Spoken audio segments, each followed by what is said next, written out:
Hi everyone! Today I'm going to be reading Curious George and the Dinosaur. And we're going to hear about how Curious George goes to a museum. And guess what?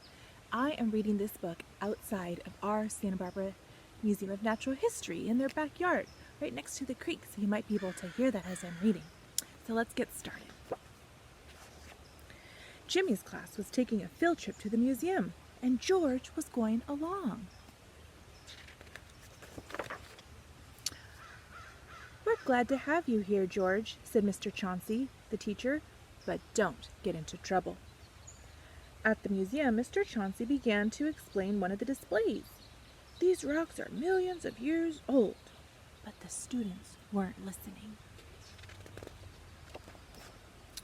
"This is boring," said a student. "Oh, it sure is," said another.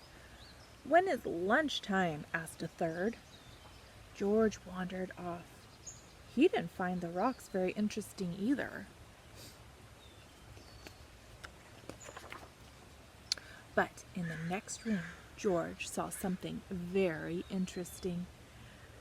It was a huge skeleton with a long tail. It was too much for George to resist. He stepped over the rope and jumped on to the tail. Uh-oh, should he have done that? No.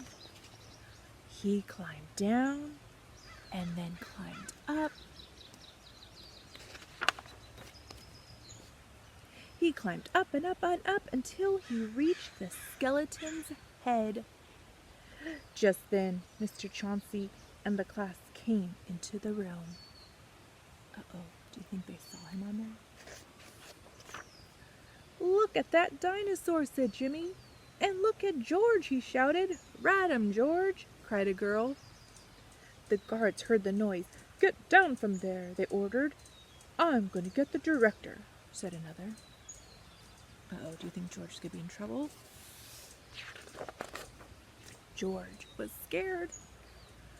"Is that how they rode dinosaurs in the old days?" a girl asked Mr. Chauncey. "Well, no," he said. "Tell us more about the dinosaurs," someone said. George was curious. What was a dinosaur? "Well," said Mr. Chauncey, "the earth was once full of huge creatures like this." Suddenly, the director of the museum came charging in. "What's this about a monkey on our dinosaur?" he asked. "Guards, get that monkey down before he causes any damage," he ordered. Poor George. There he was on top of a dinosaur and no place to hide. "Just a moment," said Mr. Chauncey. "George was a great help to me. He got the children interested in the dinosaurs."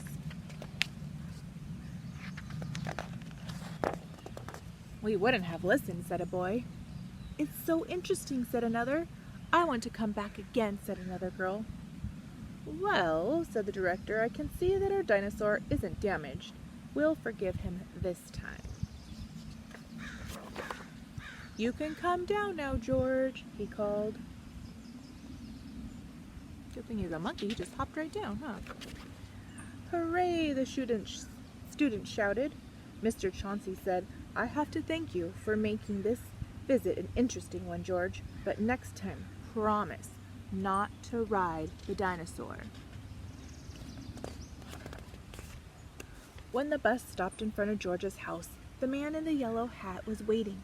"I'm glad to see you, George," he said. "I hoped you kept out of trouble today." Did George keep out of trouble? Not so much, right? But I hope that you are able to take a virtual tour of a museum and some dinosaur exhibits. I will email some of those to your families so you guys can look at those together. I've loved seeing some of the things you guys are doing with dinosaurs. Keep up the great work, and I will talk to you soon. Bye, you guys.